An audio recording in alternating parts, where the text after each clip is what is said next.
साथियों, जय भीम, जय भारत, जय संविधान। मैं बहुजन Dastak news and constitution channel से गौतम रत्ना, और आज मैं आपको बताऊंगा, पढ़ाऊंगा बाबा साहब भीमराव अंबेडकर जी की आत्मकथा, ऑटोबायोग्राफी, जो उन्हीं के द्वारा लिखी किताब वेटिंग फॉर पिज्जा।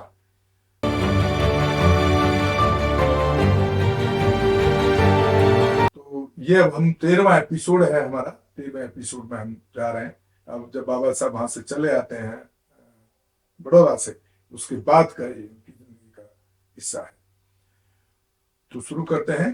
पुलिस वाले ने गाड़ी को पीछे खींच लिया। हम किसी तरह नदी पार बनी पुलिया के पास पहुंचे। इस पर पुलिया जैसी दीवारें नहीं हैं। 5-10 फुट की दूरी पर पत्थरों की एक कतार है। यह पत्थरों से पक्की है। नदी पर बनी पुलिया उस सड़क से समकोण पर है जिससे हम आ रहे थे। सड़क से पुलिया तक आने के लिए तीखा मोड़ लेना पड़ता है। पुलिया के सबसे पहले किनारे के पत्थर के पास घोड़े ने सीधा जाने के बजाय मोड़ लिया और भाग गया। तांगे का पहिया किनारे के पत्थर से इतनी जोर से टकराया कि मैं शरीर से उछलकर पुलिया के पत्थर के फुटपाथ पर गिर पड़ा और घोड़ा और गाड़ी पुलिया से नीचे नदी में गिर पड़े। इतनी जोर से गिरा कि मैं बेहोश होकर लेट गया। मारवाड़ा नदी के दूसरे किनारे पर ही है स्टेशन। स्टेशन पर मेरा स्वागत करने आए लोग मुझसे पहले ही वहां पहुंच गए थे। मुझे उठाकर मारवाड़ा ले जाया गया और वहां के पुरुषों और महिलाओं और बच्चों के विलाप और सिद्धांतों के बीच इसके परिणाम स्वरूप मुझे कई चोटें आई। मेरे पैर में फ्रैक्चर हो गया और मैं कई दिनों के लिए विकलांग हो गया। मैं समझ नहीं पाया ये सब कैसे हुआ।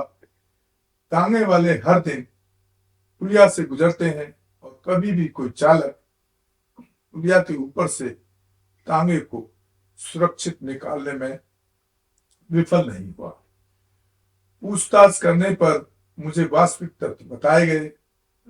रेलवे स्टेशन पर देरी इस तथ्य के कारण हुई कि तांगे वाले एक अछूत यात्री के साथ तांगा चलाने के लिए तैयार नहीं थे। देखिए, मतलब हर जगह उनको इस जातिवाद का आतंक झेलना पड़ा। यहां पर भी वो मरते मरते बसते हैं। यह उनकी गरिमा के खिलाफ था। मार यह बर्दाश्त नहीं कर सके। मैं उनके क्वार्टर तक पैदल जाऊं, यह मेरी गरिमा के प्रति उनकी भावना के अनुरूप नहीं था। जो बाबा साहब की जाति के लोग थे, महाजाति के, तो वो चाहते थे वो बहुत सम्मान से वहां जाए। इसलिए एक समझौता किया गया। वह समझौता इस आशय का था, तांगे का मालिक तांगा किराए पर देगा लेकिन चलाएगा नहीं। बाहर तांगा दे सकते हैं लेकिन इसे चलाने वाले के लिए किसी को ढूंढ सकते हैं। मार इसे एक सुखद समाधान चाहते थे। आप देखिए, मतलब कि वो कितने साल पहले बैलगाड़ी में जब जा रहे थे वहां अपने फादर से मिलने, तब भी सेम घटना थी। और फिर इतने सालों के बाद भी देश की व्यवस्था, देश की जाति व्यवस्था, देश की आतंकी जाति व्यवस्था वहीं के वहीं खड़ी थी। कोई उसके अंदर बदलाव नहीं आया था। जिस तरह यहां पर भी तांगे वाले ने कहा कि तांगा ले जाइए, तांगा मैं नहीं चलाऊंगा क्योंकि मैं अस्पृश्य हो जाऊंगा, या मतलब क्या, मतलब मुझे तो समझ नहीं आता है कितने जाहिल लोग रहे होंगे उस टाइम, इस तरह के लोग, कि क्या वेव्स तरंगों से क्या अछूत हो जाता है क्या कोई इंसान। मतलब ये जितना जो है सब, इसके पीछे जो कारण था वो कहीं ना कहीं एक पाखंड और अंधविश्वास ही था। नहीं तो कोई वेव से कोई अछूत तो हो नहीं सकता है। ऐसा तो मैं साइंस में कहीं नहीं आज तक देखा, ना सुना, ना पढ़ा है। मतलब परछाई से कोई अछूत हो जाएगा, कोई उसकी तरंगों से अछूत हो जाएगा, या उसके रिक्शे में बैठने से, तांगे में बैठने से अछूत वो भी हो जाएगा। ये कैसे हो सकता है? लेकिन आज भी इसमें थोड़ा बदलाव तो है, लेकिन जिस लेवल पे 75 साल देश को आजाद में होना चाहिए था वो कहीं भी नहीं दिखता है। मैं तो खुद अपना यहाँ एग्जाम्पल आप लोगों को देना चाह रहा हूँ कि मैं दिल्ली में किराए पे रहता हूँ और पीछे में एक मकान में 15 साल रहा, तो उन्होंने कहा कि हमारा घर खाली कर दो। फिर मैं दूसरे में गया तो मुझे घर ही नहीं मिला। और उसका कारण क्या था, जब मैं घर ढूंढ रहा तो प्रॉपर्टी डीलर को बोला, इस पर मैंने एक फिल्म भी बनाई है, मेरे साथी मेरे चैनल पर देख सकते हैं, संकल्प दिवस उस फिल्म का नाम मैंने दिया है, वो भी देख सकते हैं आप। तो वो जब मैं उनको कहता था कि भाई मैं बाबा साहब अम्बेडकर का फॉलोअर हूं और बुद्धिस्ट हूं, तो दिल्ली जैसे बड़े शहर के अंदर जहां कहते हैं कास्ट सिस्टम नहीं है, मुझे 6 महीने तक किराए का घर नहीं मिलता है। तो ये बड़े अफसोसजनक है। देश आज भी वही के वही, जब हम इस तरह की चीजें अपनी जिंदगी में देखते हैं तो वही के वही खड़ा है, और जब उनसे फाइट करने की कोशिश करते हैं तो यही का पुलिस प्रशासन से लेके वही संविधान के रट लगाने वाले लोग, संविधान को मानने वाले लोग ऐसे केसेस में एक पुलिस में एफआईआर थाने में नहीं करते हैं। ये बहुत सारी ऐसी एग्जाम्पल हैं मेरी जिंदगी के जो मैं आपको शेयर कर रहा हूँ इसमें। तो इस पर एक फिल्म भी बनाया, वो फिल्म भी आप देखने का काम करें।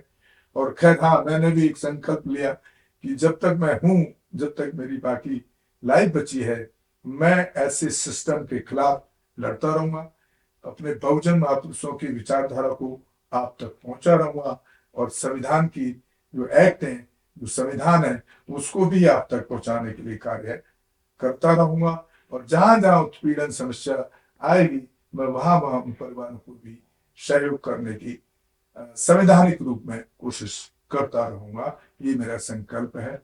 मैं अभी आज की डेट में अपने लिए, अपने परिवार के लिए नहीं जीता हूँ साथियों।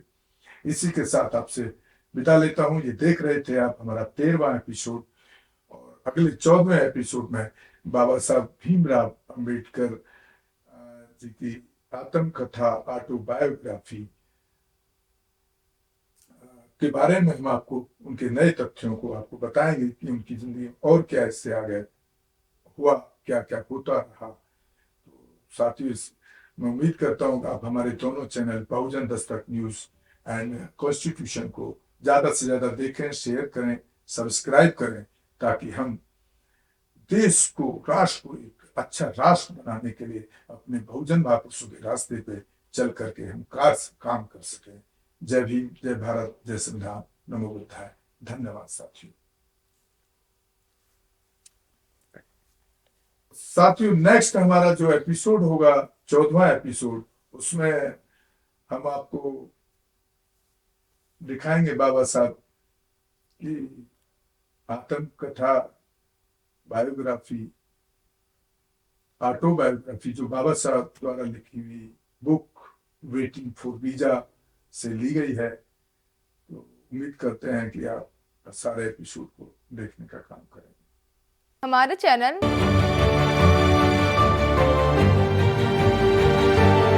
लाइक, शेयर, सब्सक्राइब देखना मत भूलिएगा। जय भीम, जय भारत, जय संविधान, नमो बुद्धाय। धन्यवाद। चैनल आर्थिक समस्या से गुजर रहा है। अगर आप बहुजन समाज में बाबा साहेब अम्बेडकर और तथागत बुद्ध की विचारधारा को अधिक से अधिक लोगों तक पहुंचाना चाहते हैं, तो हमें आर्थिक सहयोग प्रदान करें, ताकि हम अपने चैनल के माध्यम से देश विदेश में समता, बंधुता, एकता और संवैधानिक अधिकारों को ज्यादा से ज्यादा लोगों तक पहुंचा सकें। आप अपनी सहायता राशि नीचे लिखे खाते में जमा करा सकते हैं। खाता धारक गौतम रत्ना, खाता संख्या 316957686551, IFSC कोड SBIN 0060336, बैंक भारतीय स्टेट बैंक। आप हमारे बैंक खाते का विवरण स्क्रीन पर भी देख सकते हैं। जय भीम, जय भीम। मैं गौतम रत्ना, गौतम फिल्म्स प्रोडक्शन में आपका स्वागत करता हूं। आप हमारे प्रोडक्शन हाउस के अंदर अपना कैरियर बना सकते हैं as a film director, as a producer and actor and actress and editor and cinematographer also. अगर आपको फिल्म से रिलेटेड कुछ भी प्रोजेक्ट आपको बनवाना है, तो हमारे पास में पूरा सेटअप है, जिसमें फिल्म कैमरा है, शूटिंग लाइट्स है और एडिटिंग है, सारा A to Z एक ही जगह पर आपको हमारे यहाँ पर मिल जाएगा। तो दोस्तों आप हमें कांटेक्ट कर सकते हैं हमारे नंबर्स पर 9810085714